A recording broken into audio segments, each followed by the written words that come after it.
ஹரிஷ் கொடுத்த அவமானத்தை தாங்கிக் கொள்ள முடியாமல் ஷாலினியின் முகம் சிவக்க ஆத்திரத்துடன், ஹரிஷ், இன்னைக்கு நான் தோத்துருக்கலாம். ஆனால் என் சாம்ராஜ்யம் இவ்வளோ சாதாரணமானது இல்லை. அடுத்த முறை நான் வரும்போது உன் மூளையும் வேலை செய்யாது, உன் படையும் உன்னை காப்பாத்தாது. ஹரிஷ் நக்கலாக, வெயிட் பண்ணுறேன். வழியில் போகும்போது அந்த தாத்தாவுக்கு ஒரு 100 ரூபாய் கொடுத்துட்டு போங்க. பாவம், ரொம்ப நேரமாக பிரியாணிக்கு இலை அரைச்சிட்டு இருக்காரு. கர்ணாவின் ஆட்கள் சிரிக்க, ஷாலினி அவமானத்தின் உச்சத்தில் அந்த இடத்தை விட்டு தனது ஆட்களோடு வெளியேறுகிறாள். ஷாலினி சென்றதும் ஹரிஷ் தன் காரை எடுத்துக்கொண்டு தனியாக கிளம்புகிறான். கர்ணாவையும் அவனது ஆட்களையும் தன் பாதுகாப்பிற்காக வேறு இடத்திற்கு அனுப்பிவிடுகிறான். இப்போது ஹரிஷின் முகத்தில் சிரிப்பு இல்லை, ஒரு தீவிரமான சிந்தனை. ஷாலினியை ஏமாத்துறது அவ்வளோ ஈஸி இல்லை. அவ மறுபடியும் ஒரு பெரிய படையோட தான் வருவா. ஆனா அதுக்குள்ள நான் முழு பலத்தத்தையும் அடைஞ்சே ஆகணும் என்று தனக்குள் நினைத்து கொள்கிறான். இப்போது அந்த நிஜமான ரகசிய லேப் எங்கே இருக்கிறது? அடர்ந்த காட்டிலா, மலையிலா? இல்லை, ஹரிஷின் கார் நகரத்தின் மையப்பகுதிக்கு வருகிறது. அது எப்போதும் மக்கள் நடமாட்டம் மிகுந்த ஒரு பெரிய ஷாப்பிங் மால். அந்த மாலின் அண்டர்கிரவுண்ட் பார்க்கிங்கின் மிக இருண்ட, பயன்பாட்டில் இல்லாத ஒரு மூலைக்கு ஹரிஷ் தனியாக செல்கிறான். காரை விட்டு இறங்கிய ஹரிஷ் சுற்றிலும் உற்று பார்க்கிறான். சுற்றிலும் இவ்வளவு மனிதர்கள், இவ்வளவு கேமராக்கள்.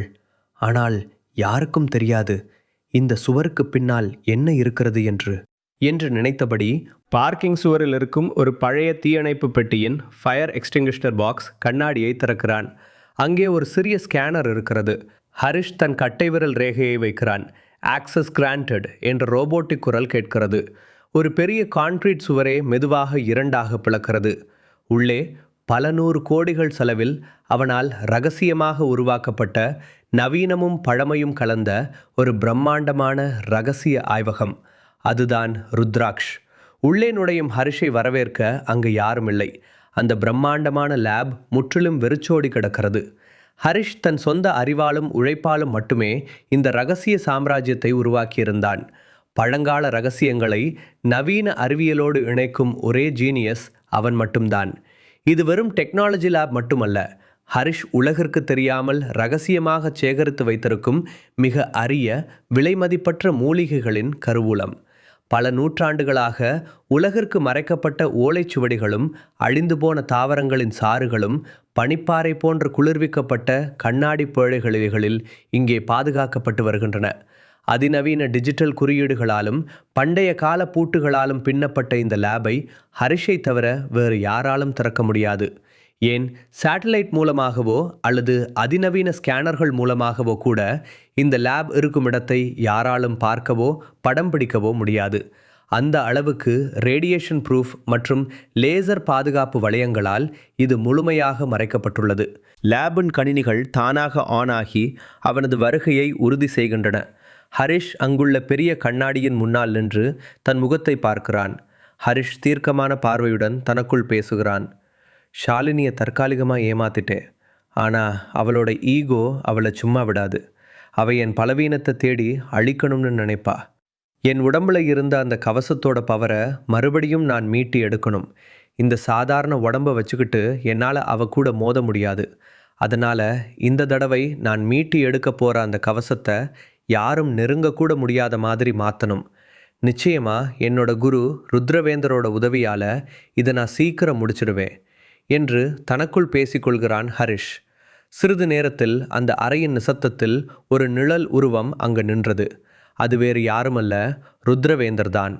ஹரிஷுக்கு இப்போது தனது உதவி தேவைப்படும் என்று அறிந்த ருத்ரவேந்தர் அந்த இடத்திற்கு வந்தார். குரு, இப்போதான் உங்களை பற்றி நினச்சிட்டு இருந்தேன். கரெக்டாக கடவுள் மாதிரி நீங்களே வந்துட்டீங்க. இந்த கவசத்தோட பவரை மறுபடியும் மீட்டெடுக்க நீங்கள் தான் ஹெல்ப் பண்ணணும் என்று சொல்ல, அதற்கு ருத்ரவேந்தர், ஹரிஷ், இது ஒன்றும் உனக்கு புதிய விஷயம் இல்லை. நல்லா யோசி. இதை எப்படி கொண்டு வரணும்னு உனக்கே தெரியும். இனி வர்ற எல்லா காலங்களிலும் எதிர்க்க உனக்கு இந்த சக்தி மட்டும் போதாது. நீ சாதாரண ஆள் இல்லை ஹரிஷ், அதை மட்டும் மனசில் வச்சுக்கோ. உன்கிட்ட இருந்து பறிக்க நினைக்கிற அந்த பவரை ஃபஸ்ட்டு உன் உடம்புல கொண்டு வா. அதுக்கப்புறம் யார் நினச்சாலும் அதை தடுக்க முடியாது. ஸோ அதுக்கு என்ன பண்ணணும்னு நிச்சயமாக உனக்கே புரிய வரும். அதை பண்ணு, போதும் என்று சொல்லி அந்த இடத்தை விட்டு மறைந்தார்.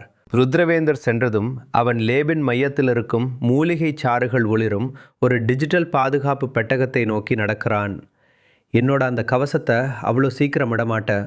என் உடம்புல ஓடுறது 1000 வருஷத்துக்கு முன்னாடி வாழ்ந்த என் முன்னோர்களோட ஒரு மாபெரும் போர் வீரனோட ரத்தம். அந்த ரத்தத்தில் இருக்கிற வாரியர் டிஎன்ஏ இப்போ முழுசாக முழிக்கணும். அந்த கவசத்தை மீட்டெடுக்க நிச்சயமாக உனக்கு ஏதாவது ஒரு வழி கிடைக்கும் Harish. Come on, you can do it என்று தன்னைத்தானே ஊக்கப்படுத்தி கொள்கிறான். ஹரீஷ் தன் லேபில் இருந்த அந்த பழைய ஏட்டுச்சுவடிகளையும் பல நூற்றாண்டுகள் பழமையான மருத்துவ நூல்களையும் வெறித்தனமாக புரட்டுகிறான். மூளையை கசக்கி ஒவ்வொரு வரியாக ஒப்பிட்டு ஆராய்கிறான்.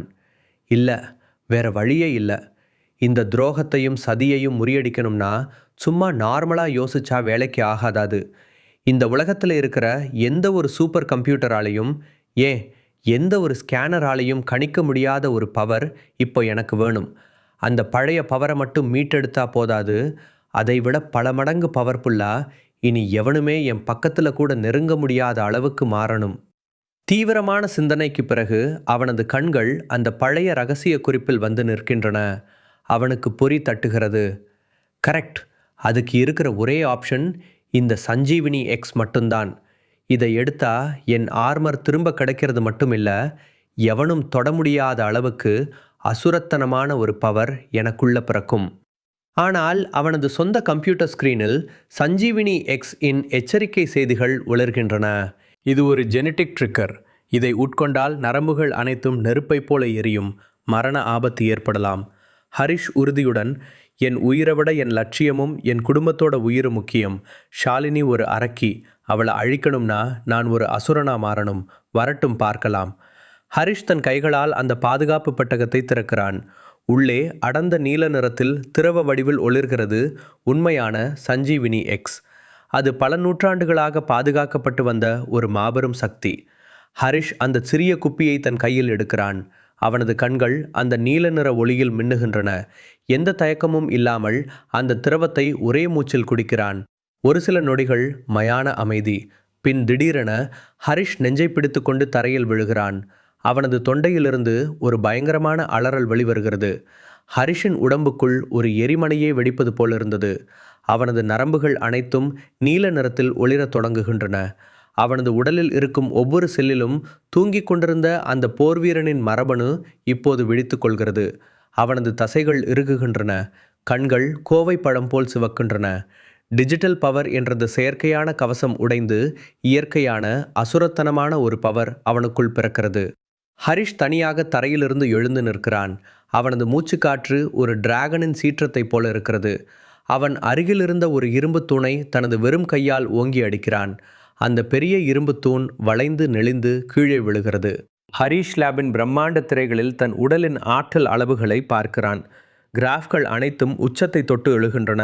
அவனது கண்களில் ஒரு வெறித்தனமான நெருப்பு. ஹரிஷ் கம்பீரமான சற்று கனத்த குரலில் தனக்குள் சிரித்தபடி, டிஜிட்டல் பவரை அழிச்சிட்டா நான் சாதாரண மனுஷன்னு நினச்சியா ஷாலினி? இப்போ வா, இப்போ வந்து மோதிப்பாரு. இனிமேல் நடக்கிறது மூளைக்கான யுத்தம் இல்லை, இரத்தத்துக்கான யுத்தம். அதே நேரத்தில் நகரத்தின் மற்றொரு எல்லையில் இருக்கும் ஹெர்பல் மெடிக்கல் காலேஜ். அதன் தலைவரான இனியன் பார்க்க மிகவும் சாந்தமானவர் போல தெரிந்தாலும் மூலிகைகள் மற்றும் இயற்கை மருத்துவ உலகத்தின் மாபெரும் சக்கரவர்த்தி. நூற்றாண்டுகள் பழமையான பல ஓலைச்சுவடிகளை தன் வசம் வைத்திருப்பவர். சஞ்சீவினி எக்ஸ் பற்றிய தகவல்களை தன் சொந்த ஆராய்ச்சிகள் மூலம் ஓரளவுக்கு தெரிந்தவர். அவரது பிரம்மாண்டமான அறையில் மூலிகை சாறுகள் கொதிக்கும் பாத்திரங்களுக்கு நடுவே இனியன் அமர்ந்திருக்கிறார்.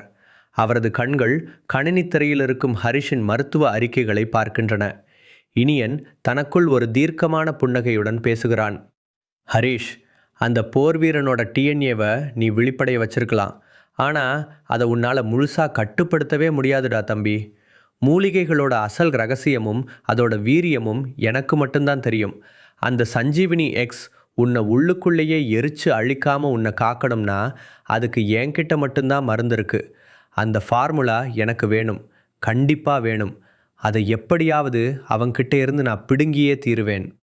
லேப்பை விட்டு வெளியேறி தன் புதிய சக்தியோடு காரை நோக்கி நடக்கும் ஹரிஷை இனியனின் ஆட்கள் மிக மரியாதையுடன் அணுகுகிறார்கள். சார், எங்களோட தலைவர் உங்களை ஒரே ஒரு முறை பார்க்கணும்னு சொல்கிறாரு. இது உங்களோட உடம்பு சம்பந்தப்பட்ட விஷயம் சார், ப்ளீஸ் வாங்க. சுற்றிலும் ஆட்கள் சூழ்ந்திருப்பதாலும் இந்த இனியன் என்பவன் யார் என்பதை தெரிந்து கொள்ளும் ஆர்வத்தினாலும் ஹரிஷ் அவனது காலேஜுக்கு செல்ல சம்மதிக்கிறான். இனியனின் அறை. அங்கே மூலிகை தேநீர் ஹரிஷுக்கு உபசரிக்கப்படுகிறது. வாங்க ஹரிஷ், உங்களை பார்த்ததில் ரொம்ப சந்தோஷம். இந்த சஞ்சீவினி எக்ஸ் இருக்கே, அது சாதாரண மனுஷங்க தொடக்கூட முடியாத ஒரு சக்தி. அதை இப்போ நீங்கள் எடுத்துக்கிட்டீங்க. ஆனால் முறையான மூலிகை பேலன்ஸ் இல்லைன்னா அடுத்த 24 மணி நேரத்தில் உங்கள் உடம்பு உள்ளுக்குள்ளேயே எரிய ஆரம்பிச்சிடும். அந்த ஃபார்முலாவை என்கிட்ட கொடுத்துடுங்க. அதை எப்படி பாதுகாப்பாக ஹேண்டில் பண்ணணும்னு நான் உங்களுக்கு சொல்லித்தரேன். இது உலக நன்மைக்காக. ஹரிஷ் இனியனின் கண்களை உற்று பார்த்து நக்கலாக புன்னகைக்கிறான். உலக நன்மையா? இல்லை உங்கள் காலேஜோட அடுத்த 100 கோடி பிஸ்னஸா இனியன் சார்? நீங்கள் வச்சிருக்கிற இந்த மூலிகை டீலேயே லேசான மயக்க மருந்து கலந்துருக்குன்னு என் புது சென்ஸ் எனக்கு காட்டி கொடுத்துருச்சு. இனியன் அதிர்ச்சி அடைகிறான். அவனது ஆட்கள் ஹரிஷை சூழ்ந்து, இனியன், ஹரிஷ், இங்கிருந்து நீ அவ்வளவு சீக்கிரம் தப்பிக்க முடியாது. என் காலேஜை சுற்றி நூற்றுக்கணக்கான சிசிடிவி கேமராக்களும் என் ஆட்களும் இருக்காங்க. ஹரிஷ் உதட்டில் ஒரு ஏளன புன்னகை அரும்புகிறது. கேமரா தானே? ஹரிஷ் தன் இடது கையில் இருக்கும் ஹைடெக் வாட்சின் திரையை வேகமாக ஸ்வைப் செய்கிறான். அதன் மையத்தில் ஒரு நீல நிற ஒளி வட்டமடிக்கிறது. அவன் அதை அழுத்த ஒரு நொடியில் அங்கிருந்து ஒரு கண்ணுக்கு தெரியாத டிஜிட்டல் அதிர்வு அலை அலையாக நாலாபுறமும் பாய்கிறது. அடுத்த மைக்ரோ வினாடி டக் டக் டக் என்ற சத்தத்துடன் காலேஜின் மெயின் பவர் கிரிட் ட்ரிப் ஆகிறது. சுற்றியுள்ள அத்தனை விளக்குகளும் சிசிடிவி கேமராக்களும் கருகும் சத்தத்துடன் அணைந்து விடுகின்றன. ஒட்டுமொத்த வளாகமும் அடர்ந்த இருளில் மூழ்குகிறது. இருளுக்குள் ஹரிஷின் கண்கள் மட்டும் பயோ எனர்ஜியால் இரத்த சிவப்பாய் ஒளிர்கின்றன. அந்த பிசாசுத்தனமான ஒளியில் அவனது முகம் ஆக்ரோஷமாக காட்சியளிக்கிறது. இருட்டில் வேட்டையாடுறது ஒரு போர் வீரனுக்கு ரொம்ப பிடிச்ச விஷயம் சார், வர்றேன். இருளுக்குள் இனியனின் ஆட்கள் தடுமாறுகிறார்கள். டேய், டார்ச் அடிங்கடா, அவன் எங்கே என்று கத்துகிறார்கள்.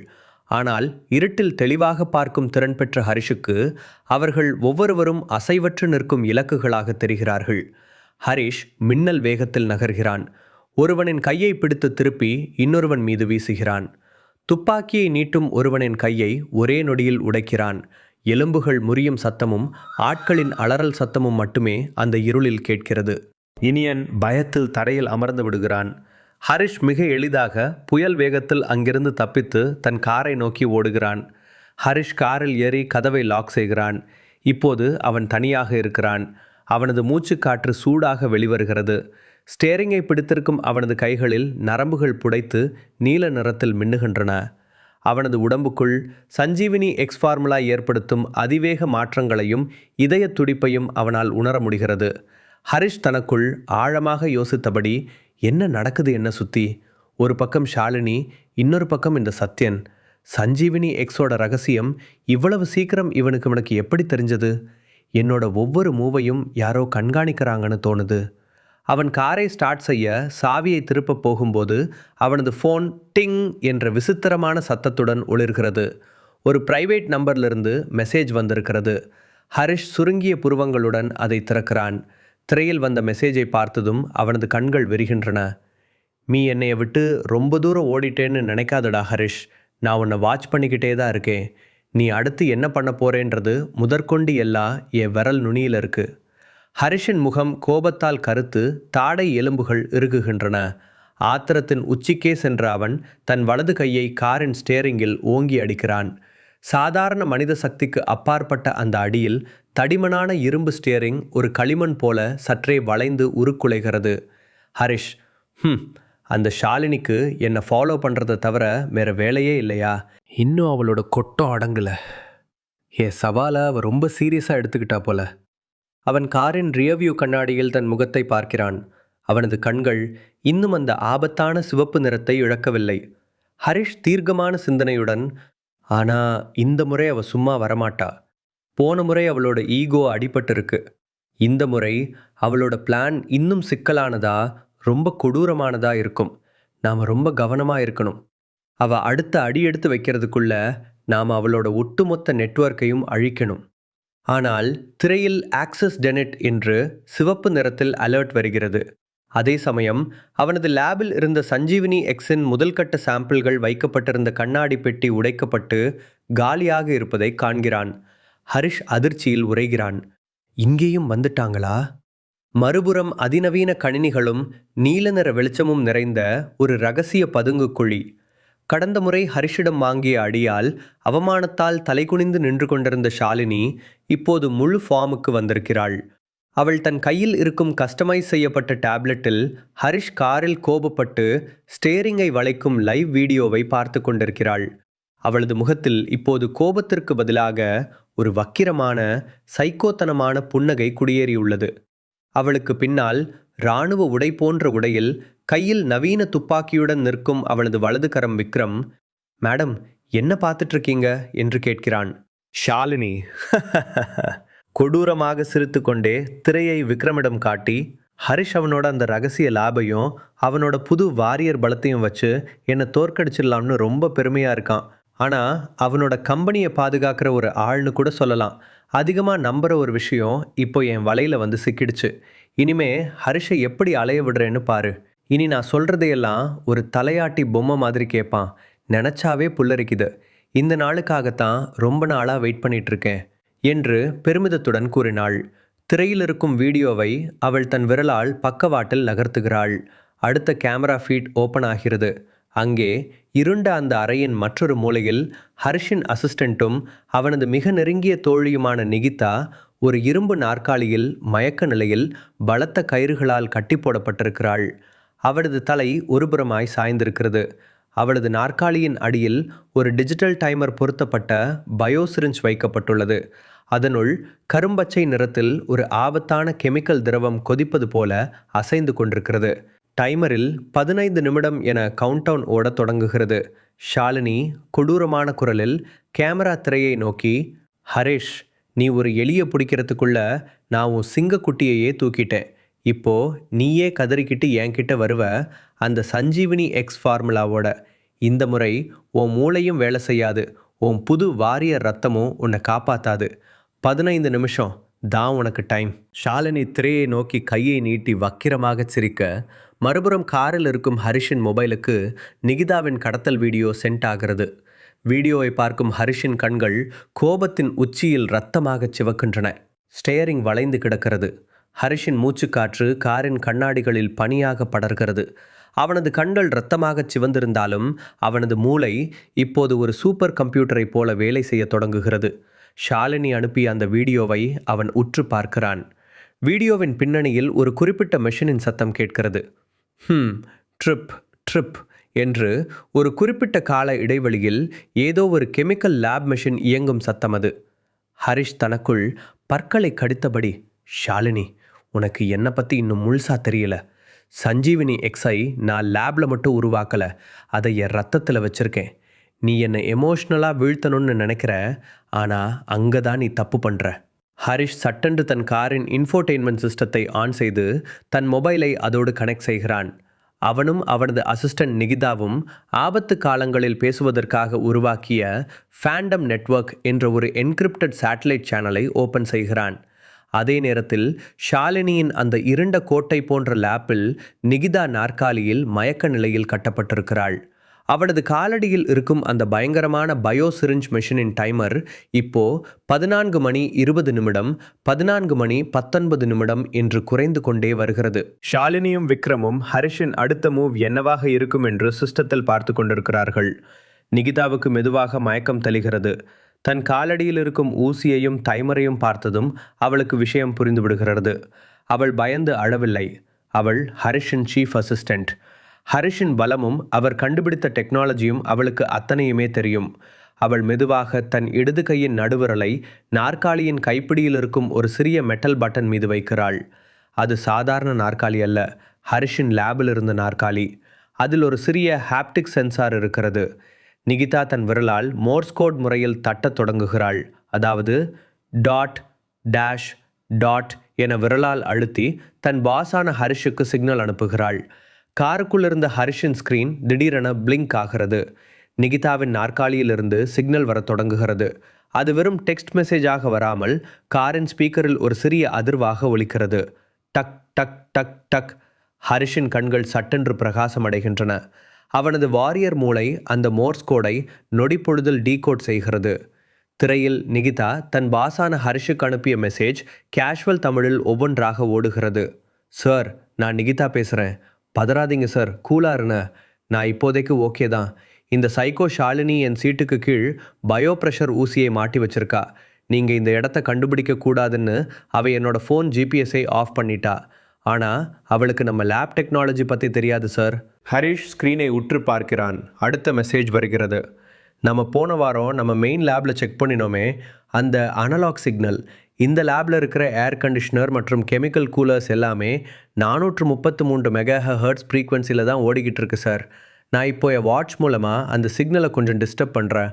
உன்னோட கார் கம்ப்யூட்டரில் ரேடியோ ஸ்கேனர் ஆன் பண்ணுங்க சார். சிக்னல் கட் ஆகிற இடத்த வச்சு லொக்கேஷனை லாக் பண்ணுங்க.